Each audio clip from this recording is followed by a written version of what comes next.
हमारी सबसे बड़ी पीड़ा यह है 2006 में जब से ये एमएसएमई एक्ट बना, हमारा एक बड़ा सेक्टर जो टाइनी 30 साल से प्रचलित था शब्द, उसे आइसोलेट कर दिया गया और उसकी व्याख्या माइक्रो में मिला दी गई। उसकी लिमिट बना दी गई 25 लाख। पहले इसकी लिमिट टाइनी की 5 लाख थी। जब मैं अनुभव कर रहा हूँ कि इसके सेगमेंट का इस तरह विभाजन करने का मकसद क्या था और उसके साथ मीडियम को हमारे साथ जोड़ दिया गया, ये सेक्टर सारे मिला दिए गए, क्लब कर दिए गए। विश्व भर में ऐसी स्थिति नहीं है कि चूंकि विश्व में ये कोनोटेशन प्रचलित हो गया इसलिए हमको एसएमई की बात करनी होगी। अमेरिका के अंदर में स्मॉल बिजनेस के नाम से एक व्यवस्था है और वहाँ पर यह कानूनी बाध्यता है कि आप कम से कम 23% स्मॉल बिजनेस वालों से कॉरपोरेट सेक्टर को परचेज करनी होगी। हमारे यहाँ ऐसी व्यवस्था नहीं है। टाइनी वर्ल्ड अन्य देशों में भी प्रचलित है। मैं सिर्फ से आपसे ये निवेदन करना चाहता हूँ कि हमारे यहाँ डिमार्केशन कीजिए, सबके ऊपर रिस्पॉन्सिबिलिटीज तय कीजिए। हम तब क्या थे, हम आज क्या हैं, कल क्या होने वाले हैं। आज हम जब विवेचन करते हैं तो पंडित जवाहरलाल नेहरू के वो सोच मुझे प्रेरित करती है। जब उन्होंने सेकंड 5 ईयर प्लान में शुरुआत की थी, कुछ इंस्टीट्यूशंस खड़े किए थे। डीसी ऑफिस खड़ा किया था, एनएसआईसी खड़ा किया था और डीसी ऑफिस के अंतर्गत एसआई थी और तब हमारे मल्टी प्रोडक्ट क्लस्टर बने थे। 400 और 36 हमारे इंडस्ट्रियल स्टेट बने थे। स्टेट गवर्नमेंट ने बना के दिए थे, हायर परचेज पर उनको दिया गया था। एंटरप्रेन्योरों को एक बड़े अच्छे ढंग से काम चल रहा था और इतना अच्छा बढ़ा कि एक फिजा बन गई थी। पता नहीं क्यों वो हमारे एग्जिस्टिंग जो उस समय के इंडस्ट्रियल स्टेट थे बंद कर दिए गए। तब हमारी SIDSO के अंतर्गत थी, development commissioner of small industry. उस समय स्कीम बनाना, टेक्निकल गाइडेंस देना, असिस्टेंस देना, फ्री सर्विस, वो सब खत्म कर दिए गए।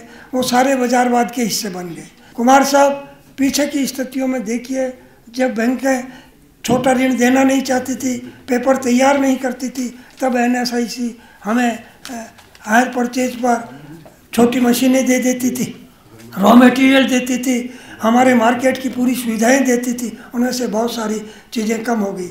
मैं राय साहब आपसे अनुरोध करूंगा कि पहले की हमारी योजनाएं, पहले की हमारी जो स्थितियां थी, उसका एक बार फिर विवेचन कीजिए। गांव के अंदर में हमारी हजारों वर्षों की परंपरा रही है कि हमारे यहाँ हर गांव के अंदर में एक कुम्हार होता था, एक कारपेंटर होता था, वहाँ पर एक रंगरेज होता था। अपने आप में वो एक कम्पैक्ट गांव होता था। अपनी ज़रूरतें वो पूरी करते थे और पीढ़ी दर पीढ़ी उनके बच्चे तैयार होते थे, आगे बढ़ते थे, उनकी स्किल डेवलप होती थी। हम यहाँ से वर्ल्ड ओवर अपना व्यवसाय करते थे। हम कोई साधारण इकोनॉमी नहीं थे, तब भी हम नंबर 1 इकोनॉमी थे। लेकिन बाद के अंदर में पता नहीं क्यों हम उन चीज़ों के बारे में विवेचन नहीं कर रहे हैं। हम क्लस्टर की अभी एक परंपरा चला रहे हैं, बड़े उद्योगों की, बड़े यूनिट्स जो है उनको क्लस्टर। लेकिन मल्टी प्रोडक्ट क्लस्टर जब तक आप नहीं बनाएंगे, आम व्यक्ति को उसमें नहीं जोड़ेंगे, देश की इकोनॉमी का विकास नहीं होगा, हमारी GDP बढ़ेगी नहीं। मैं आज भी समझ नहीं पा रहा हूँ कि इस तरह की स्थिति के पीछे कारण क्या था। जब मैंने ज्वाइन की मिनिस्ट्री, तब मुझे बताया गया 2,56,00,000 के करीब हमारे छोटे उद्योग हैं, जिसके अंदर में माइक्रो भी है, जिसके अंदर में हमारे स्मॉल स्केल वाले भी हैं और मीडियम वाले भी हैं। लेकिन जब मैं कलकत्ता पहुंचा तब मुझे बताया गया करीब 4 करोड़ है। मुझे आश्चर्य होता है कि हम ये फिगर कहाँ से लाते हैं। प्लानिंग कमीशन के पास ऐसे फिगर कहाँ से आते हैं? क्या हो रहा है? आप किस तरह की योजना बनाएंगे? आज हमारे सामने अखबारों के अनुसार 6 करोड़ इंटरप्राइज है जो MSME के अम्ब्रेला के अंतर्गत आते हैं। 6 करोड़ अगर यूनिट हैं, होना कोई असंभव नहीं है और वो काम कर रहे हैं, विकास कर रहे हैं। वरना सरकार के पास नौकरियां नहीं हैं, कॉरपोरेट सेक्टर में नौकरियां नहीं हैं, ये लोग सर्वाइव तो कर रहे हैं। अगर इनको आप मौका नहीं देंगे और आपके पास इतने साधन नहीं है, बैंक के फंड देना नहीं चाहते।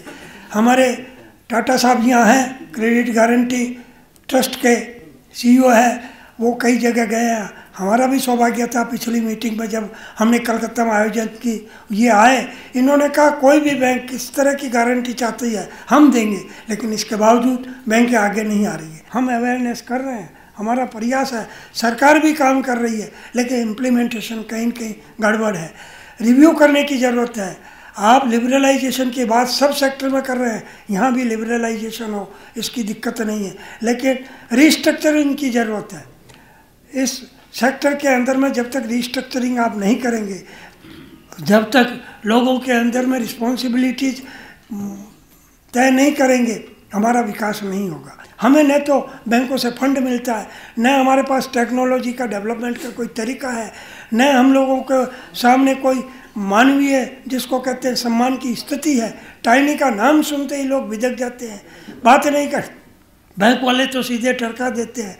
हमारे पास कौन सा है मार्केट, माल हम बनाते हैं, चीज़ हम देते हैं, 6-6 महीने 8-8 महीने 10-10 महीने पेमेंट नहीं आता है। आपने एक्ट के अंदर में फैसिलिटेशन काउंसिलें बनाई है, हम उनके निर्णय लेते हैं, निर्णय के बावजूद वो इम्प्लीमेंट नहीं होते। बड़े घराने हाई कोर्ट चले जाते हैं, सुप्रीम कोर्ट में चले जाते हैं, या वहीं पर रुकने की चेष्टा करते हैं।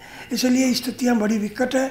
मुझे अपनी बात इसलिए कहनी पड़ी। हमारा कोई विरोध नहीं है स्मॉल से, हमारा कोई विरोध नहीं है मीडियम से, हमारा कोई विरोध नहीं है एफडीआई से। हमें तो हमारा संरक्षण दीजिए।